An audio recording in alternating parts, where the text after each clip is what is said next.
Mr. President, I'm grateful for the opportunity to echo my colleagues' concerns about the Green New Deal. We are here because the Majority Leader has indicated the Senate will be considering this misguided proposal in the coming weeks.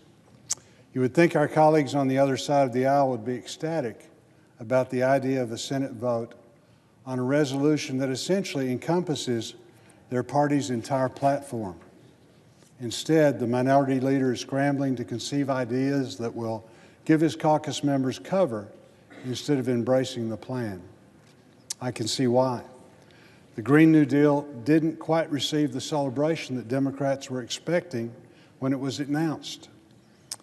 Its release was greeted with a combination of bewilderment, amusement, and confusion, which gave way to anger and disbelief the more that Americans learned about it.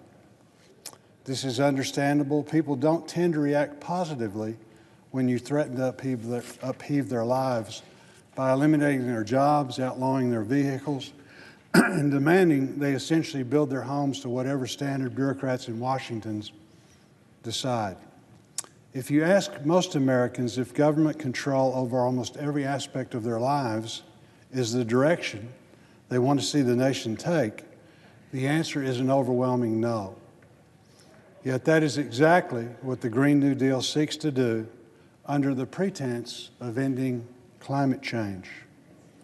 The authors of the Green New Deal and its accompanying memo suggest their plan is the cure for all of society's ills. They cast themselves as saviors who will end global warming, income inequality, and oppression in one fell swoop. The Green New Deal will guarantee every American free health care, college tuition, and a job with family-sustaining wage. That last part isn't even required to receive the benefits promised by the Green New Deal. If an able-bodied person is unwilling to look for work, the government would provide, quote, economic security under the plan. What supporters can't say is how they will implement this, what impact it will have on the average American, and where the trillions of dollars that it will cost will come from. These details are important when you're asking for support of a plan that is estimated to cost up to $93 trillion and dramatically expand the federal government's reach into the daily lives of every American. Single moms, seniors, and those living on fixed incomes, the very people that the Green New Deal supporters purport to help, will be the most negatively impacted by this proposal. Getting the majority of our nation's energy from renewable sources is certainly a worthy goal. However, you cannot brand a $93 trillion all-encompassing liberal wish list as an energy plan and expect it to be embraced with no questions asked. Only a fraction of this plan deals with climate change, but its energy mandates are entirely unworkable. The Green New Deal dictates that the nation will rely 100% on renewable power within a decade. Experts say that it's impossible to accomplish this by 2050, much less a constricted 10-year timeline. The way forward to solve our environmental challenges should be driven by positive incentives, research and development, not heavy-handed regulation. The uncomfortable truth for the Green New Deal proponents is that the U.S. is already leading the charge on reducing carbon emissions.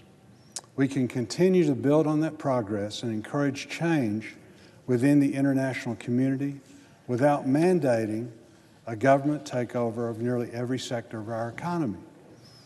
As a member of the Environment and Public Works Committee, I've long advocated an all-of-the-above approach to energy security. This strategy includes wind, renewable biomass, hydroelectric, solar power, and it absolutely needs to include the expansion of nuclear power, which the Green New Deal mysteriously leaves out. These are the right ways to responsibly address our energy needs. The Green New Deal, which makes undeliverable promises, proposes to dramatically drive up costs for every American and eliminates thousands of jobs in the energy sector, is not the way to go. Green New Deal will result in a staggering loss of jobs, redistributes wealth on a scale our nation has never seen before, It calls for a massive government takeover of our nation's economy and culture. And worst of all, it hides all of this in a fanciful energy modernization scheme that can't be achieved in the manner it is written. The Green New Deal is not a serious plan. The Senate should wholeheartedly reject it when it comes before us.